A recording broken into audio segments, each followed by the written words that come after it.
My sister's luxurious wedding turned into a nightmare when she called security on me. You are not family anymore? But what she doesn't know, their smirks won't last long. The crystal champagne flute trembles in my hand as I watch my sister glide down the aisle, her wedding dress worth more than my annual salary. My presence here is a mistake.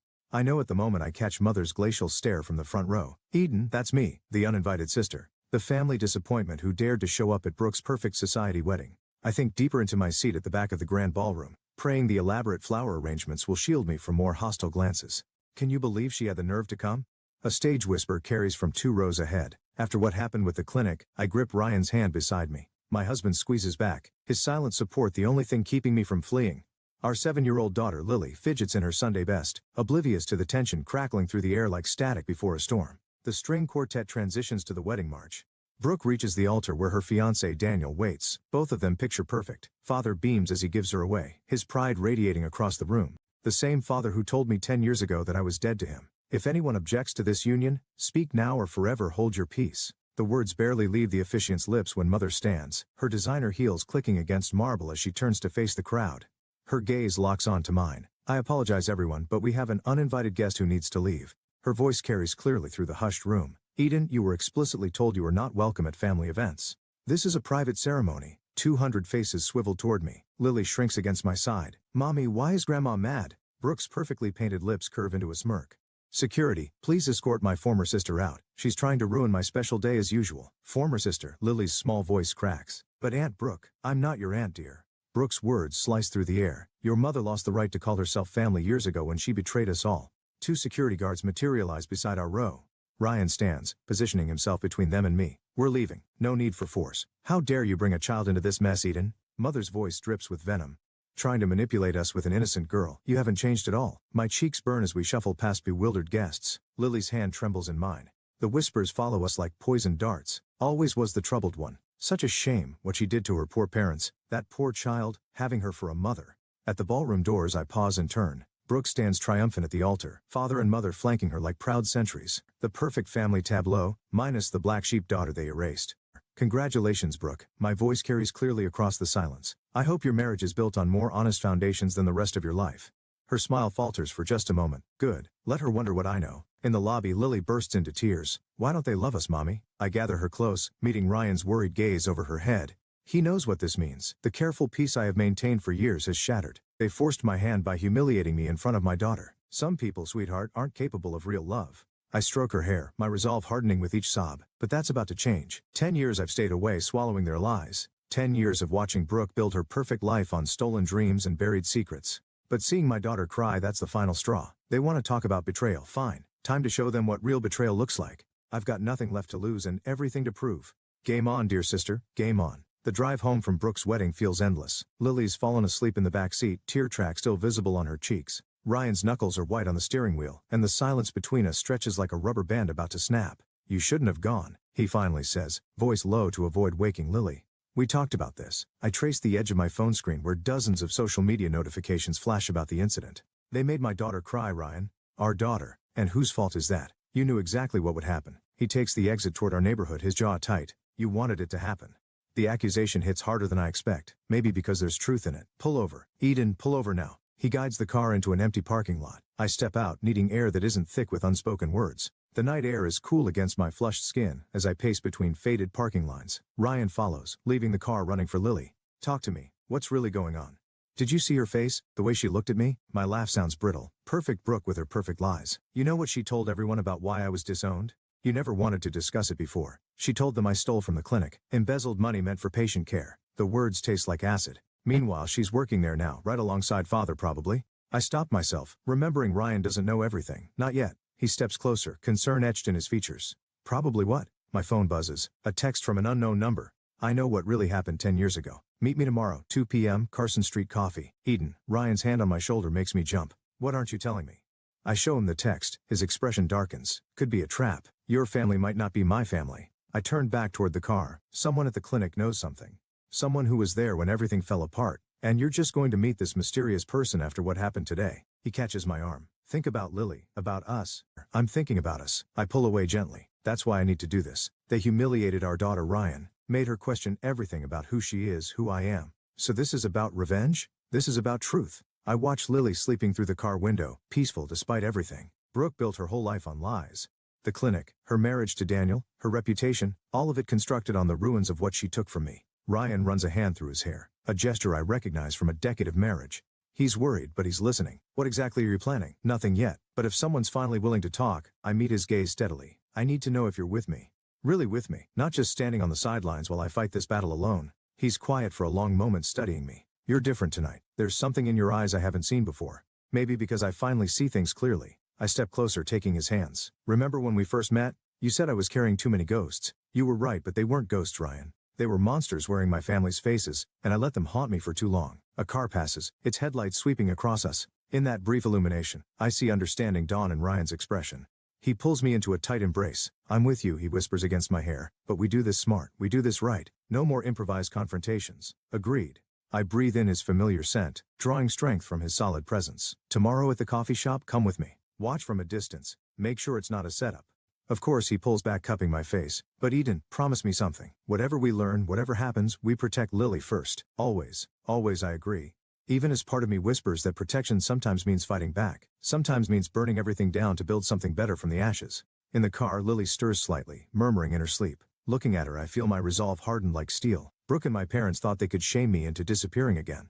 Instead, they've given me exactly what I needed, a reason to stop running and start fighting back. Tomorrow, I'll meet my mysterious messenger. Tomorrow, I'll start gathering the matches needed to set this whole facade ablaze. But tonight, I'll hold my daughter and remember why the truth matters more than any comfortable lie. Carson Street Coffee buzzes with afternoon regulars when I spot her. Sarah Chen, our family clinic's former accountant, hunched over a laptop in the corner. Ryan catches my eye from his position at the counter, a silent confirmation that he's watching. I slide into the seat across from Sarah. Her fingers tremble slightly as she closes her laptop. I wasn't sure you'd come. 10 years is a long time to stay quiet. I keep my voice neutral, though my pulse races. Why now? She glances around nervously. Your sister's wedding was all over social media. When I saw what they did to you, she pulls out a USB drive. There's something you need to see. The drive feels impossibly heavy in my palm. What's on it? Financial records. From before you left. Sarah leans forward, lowering her voice. Your father didn't just frame you for embezzlement, Eden. He actively covered up Brooke's mistakes, massive ones. My coffee arrives. Ryan's subtle way of staying close. Sarah flinches at his approach. The patient death in 2013, she continues once he's gone. Remember, how could I forget? A terminal cancer patient died after receiving experimental treatment. The investigation cleared the clinic, but what about it? Brooke administered the wrong dosage. She wasn't qualified. Hadn't even completed her medical training. Your father buried it, paid off the family. Sarah's words hit like physical blows. He used the money he accused you of stealing. The coffee cup rattles against the saucer as I set it down. You have proof. Everything's on that drive, including evidence that Brooke never finished medical school. The credentials she's using at the clinic, all falsified. My throat tightens. Why didn't you come forward back then? Your father threatened my family. My daughter was sick. I needed the insurance. Shame colors her face. But she's grown now, and I saw what happened at the wedding, the way they're still hurting you. My phone buzzes. A text from Brooke. Having coffee with anyone interesting? I look up sharply. Through the window I catch a glimpse of Daniel's car pulling away. They're watching me, Sarah realizes, panic edging into her voice. I shouldn't have. It's okay. I stand, offering her my arm. Let my husband drive you home. Ryan appears, instantly reading the situation. As he escorts Sarah out, I text Brooke back. Just catching up with old friends. How's married life? Her response is immediate. Stay away from Sarah Chen. Some stories should stay buried. I pocket the USB drive, my mind racing. Another text arrives from father this time. My office, 1 hour. Come alone or Sarah loses everything. The threat is clear, but something's different now. The trembling in my hands isn't fear, it's anticipation. At the clinic, father's secretary tries to stop me. I brush past her, pushing into his office where he and Brooke wait. That was quick, Brooke says, but her usual smugness wavers. Enough games. I face father across his desk. You want to threaten Sarah? Go ahead, but first explain something.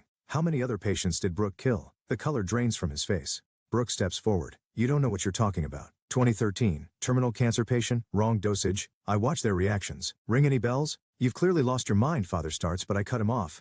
Funny thing about buried secrets, someone always keeps receipts. I pull out my phone, playing the recording of my conversation with Sarah. Wonder what the medical board would think. Brooke lunges for my phone. I sidestep, easily watching her facade crack. You're bluffing. Try me. I meet father's gaze. You destroyed my life to protect her, framed me for theft, erased me from the family, all to cover up her mistakes. I did what was necessary. His voice is ice. Brooke had potential. You were always difficult. Difficult, I laugh. The sound sharp enough to make them both flinch. I was the only one telling the truth. And now I have proof. What do you want? Brooke demands. I move toward the door, pausing with my hand on the handle. Want? I want you both to know what's coming. Every lie, every cover-up, every patient you've put at risk, it all comes out. And this time, I smile, feeling decades of pain crystallize into purpose. This time, I'm not the one who'll disappear. Their protests follow me out, but I don't look back. In my pocket, the USB drive holds enough truth to burn their perfect world to ash. Let them try to stop me. I'm not that scared little girl anymore. I'm the one they should fear. The USB drive's contents spill across my laptop screen. Financial records, falsified credentials, patient records. Each document adds another brick to the wall of evidence against my family. But it's an email thread between mother and father that makes my hands shake. You need to see this. I turn the screen toward Ryan, who's been pacing our home office. He leans in, scanning the text. His jaw tightens. They knew about the other patients.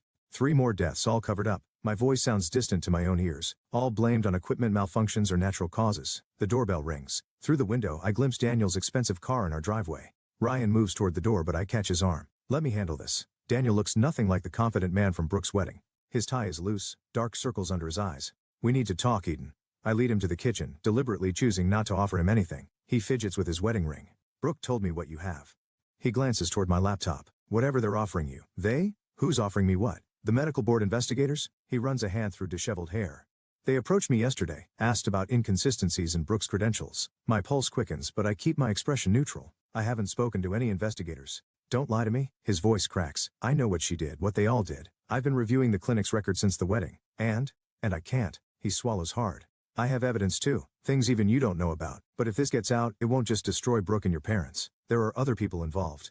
Good people who are just following orders. My phone buzzes. A text from an unknown number. Your daughter's school just received an anonymous tip about possible abuse in your home. CPS has been notified. The room tilts slightly. Daniel notices my reaction. They're desperate, he says quietly. They'll do anything to keep this quiet. They're threatening my daughter.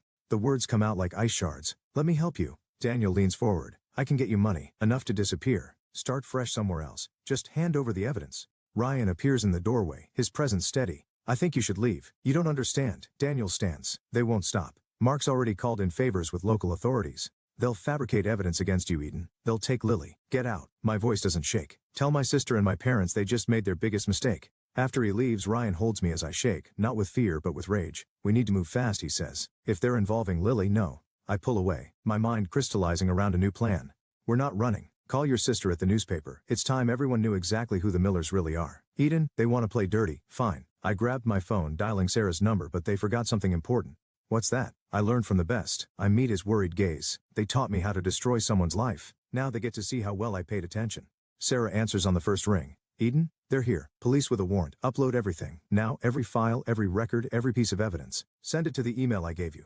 But, trust me. I hang up, turning to Ryan. Call the school, get Lily, then call every reporter your sister knows. In an hour, the Miller family clinic is going to become breaking news. This is it then. Ryan studies my face. No turning back. I think of Lily, innocent and precious, now a target in their desperate game. Of Sarah, probably being arrested right now.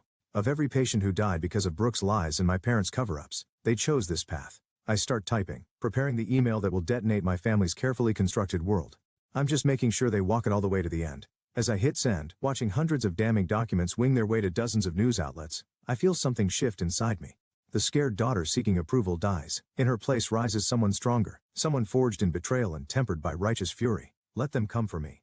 I'm ready. The headlines explode across every local news outlet by morning. Miller family clinic under investigation. Multiple deaths linked to fraudulent doctor. Prominent family faces criminal charges. I watch the clinic's parking lot from my car, counting the reporters swarming like hungry sharks. Mother emerges first, perfectly composed until camera flashes blind her. She stumbles, mask slipping for just a moment. My phone hasn't stopped buzzing. Missed calls from unknown numbers, text messages ranging from threats to desperate pleas. I ignore them all, waiting. Finally, Brooke appears, Daniel trailing behind her. Even from this distance I can see she's been crying. Good. A tap on my window makes me jump. Ryan stands outside, expression grim. I roll down the window. The medical board just arrived, he says. And Eden, Sarah's dead. The world stops. What? Car accident last night. They're calling it a suicide. My hands grip the steering wheel until my knuckles turn white. When? Right after the police left her house. Ryan's voice drops. Eden, there's more. The evidence she uploaded, most of it's corrupted. They got to the server somehow. A bitter laugh escapes me. Of course they did. We should go home. This isn't safe. Mrs. Miller. A reporter spots me and suddenly they're all running toward my car. I start the engine, but not before catching Brooke's expression as she realizes I'm here. For a moment our eyes meet across the parking lot. She mouths something. Not a threat or a plea, just 2 words. I'm sorry. The drive home is silent. Ryan keeps glancing at me, waiting for the breakdown that won't come. Sarah's death should devastate me, should make me question everything. Instead, it hardens something inside me. We find Mother sitting in our living room. How did you get in? Ryan demands, moving protectively in front of me. I raised her. Mother's voice is eerily calm. I still have her spare key from when she was young. Get out, I say, but she raises her hand, revealing a familiar USB drive. Looking for this? She sets it on the coffee table. Your father says hello, by the way. He's meeting with the board right now, explaining how his troubled daughter fabricated evidence to destroy her sister out of jealousy. Sarah's dead. Yes. She doesn't even flinch. Tragic. Depression is a terrible thing. You killed her. Prove it. She stands, smoothing her expensive skirt. Like, you'll need to prove all your other accusations now that the evidence is gone. Your father's lawyers are very good at their jobs. Ryan steps forward, but I catch his arm. Let her talk. We're willing to be generous, Eden. Mother's smile doesn't reach her eyes. Leave town. Take your family somewhere far away. We'll provide enough money to start fresh, or stay and watch everything you love burn. She moves toward the door. Lily, such a sweet child. It would be awful if Child Protective Services found evidence of abuse, or if Ryan's newspaper suddenly discovered financial irregularities in his records. You're threatening a child. Ryan's voice shakes with rage. Your own granddaughter. I'm protecting my family. Mother pauses at the door. You have 24 hours to decide. Choose wisely. After she leaves, Ryan holds me as I shake, not with fear or grief but with a cold fury that threatens to consume me. We can't let them win, he whispers. We won't. I pull away, moving to my laptop. Sarah may be gone, but she wasn't the only one with evidence. Eden. They killed her, Ryan. They'll destroy us if we run. My fingers fly across the keyboard, accessing encrypted files I've been gathering for weeks. But they forgot something important about cornered animals. What's that? I turn the screen toward him, showing dozens of audio recordings, surveillance photos, and backed-up documents. A parallel investigation I've been running alongside Sarah's. They fight hardest when they have nothing left to lose. I start composing emails to every major news outlet in the country. Mother wants to play games with my daughter's safety. Fine. Let's see how she likes it when the whole world knows exactly what kind of monster she really is. This could backfire spectacularly, Ryan warns. Probably. I hit send, watching the emails disappear into cyberspace. But I'm done playing by their rules. The first national news alert pings on my phone minutes later. The war has begun, and this time I'm not fighting to expose the truth. I'm fighting to destroy them completely. The police arrive at 3 in the morning. I watch from our bedroom window as they lead Ryan away in handcuffs. Their accusations echoing in the quiet street. Fraud, embezzlement, conspiracy. All fabricated, all perfectly crafted to destroy him. Lily sleeps through it. Thank God. I stand in her doorway afterward, watching her peaceful breathing, knowing I caused this. My phone vibrates. Father's number, satisfied. His voice carries decades of practiced authority. This is just the beginning, Eden. Walk away now, or tomorrow it's your daughter's school calling with concerns about her home life. I end the call without speaking. My hands shake as I pack Lily's overnight bag, clothes, her favorite stuffed animal, the photo album she loves. Ryan's sister Claire arrives within the hour. It's just for a few days, I tell Lily when she wakes confused and frightened, like a vacation with Aunt Claire. But what about Daddy? What about you? I hold her tight, breathing in her familiar scent. We'll fix everything, I promise. After they leave, the house feels like a tomb. I pour myself a drink, but before I can take a sip, someone pounds on the front door. Brooke stands on my porch, mascara streaked down her face. They're going to kill you. What? She pushes past me, frantically checking windows and doors. I heard them talking. Father hired someone. They're making it look like a break-in gone wrong. Why are you telling me this? Because Sarah was my friend too. Her voice cracks. And I can't have another death on my conscience. I study my sister, really look at her for the first time in years. The perfect facade has crumbled, revealing someone as broken as I am. Daniel left me, she continues. The medical board revoked my license. Everything's falling apart and they don't even care. They're just worried about protecting themselves. Like they always have been. She grabs my arm. You need to run, now. Take what you can, and headlights sweep across the windows. Brooke freezes. They're here. Get out the back, I tell her. Already moving toward my laptop, I need 2 minutes. Eden, go. As she slips away, I quickly upload everything I have to multiple secure servers. The front door splinters under heavy boots just as I hit send. 2 men enter, faces obscured, professional, clinical. I recognize the look, the same cold efficiency Father always praised in his business dealings. Mrs. Collins, the taller one, approaches slowly. This can be easy or hard, your choice. I back away, buying seconds as the files upload. My father sent his regards. The Millers send their condolences about your tragic accident. A noise from the kitchen makes them turn. Brooke stands there, phone raised. I'm live streaming everything. The men hesitate. In that moment, I lunge for the front door, but the shorter one catches me. Pain explodes across my face as he strikes me. Through blurred vision, I see Brooke tackle him. Run. I stumble into the street, blood in my mouth, ears ringing.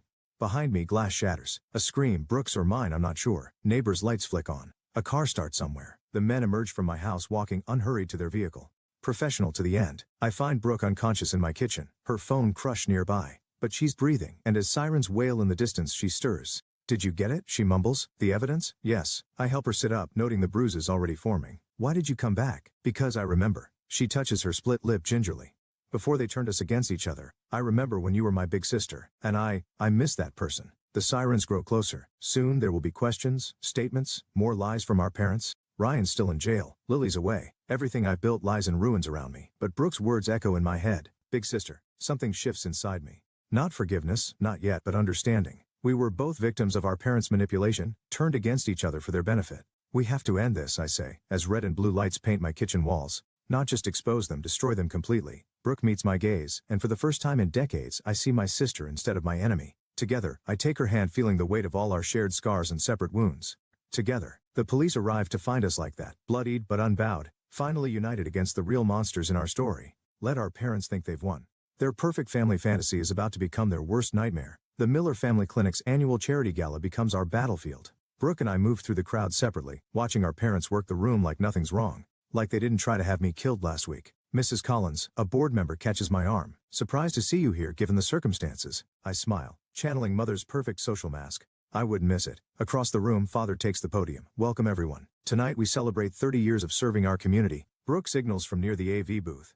Everything's ready. I check my phone. Ryan's lawyer confirms the charges are dropped. The real evidence of financial manipulation traced back to Father's accounts. And now, Father continues, I'd like to share a video highlighting our clinic's achievements. The lights dim, but instead of the planned presentation, security footage fills the screen. Father in his office counting cash, Mother threatening Sarah, patient records being altered, each clip dated, documented, damning. Gasps ripple through the crowd.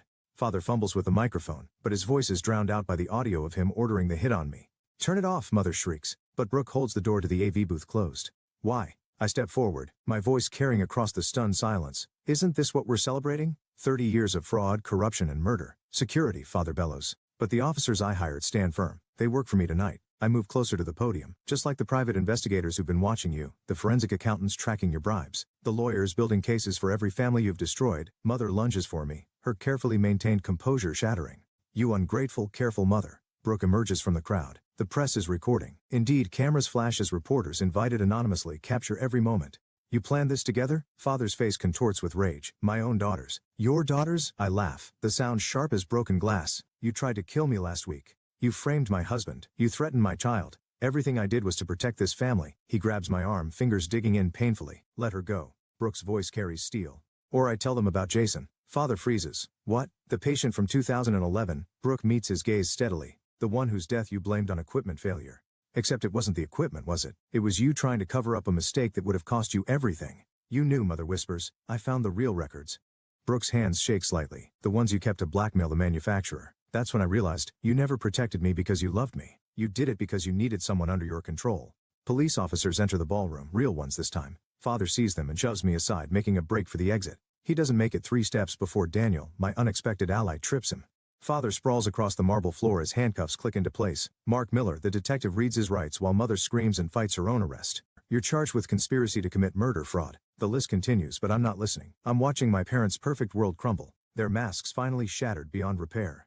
Brooke touches my arm. You okay? No. I watch Mother being led away, still shrieking about ungrateful children, but I will be. Eden, Father calls out as they reach the door. You'll regret this. Everything we built was built on lies. I meet his eyes one last time. Goodbye, Father. Later, as reporters swarm and police gather evidence, Brooke and I sit in the empty ballroom.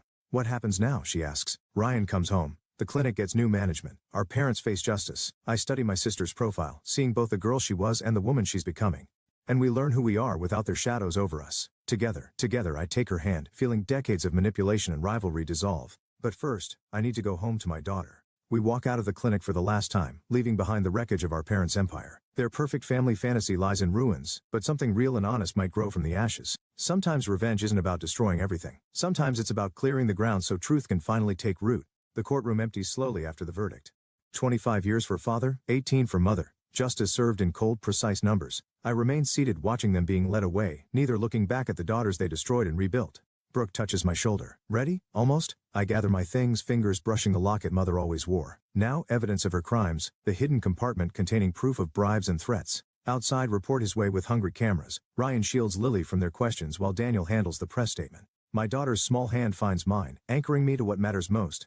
Aunt Brooke says we're moving to the clinic house, Lily says as we walk to the car. The big one with the garden, yes. I exchange glances with my sister. The irony doesn't escape us. The family estate, purchased with tainted money, now transformed into a recovery center for victims of medical malpractice. But first there's somewhere we need to go. We drive to Sarah's grave where fresh flowers already rest against the headstone. A note from her daughter reads, "Justice for Mom."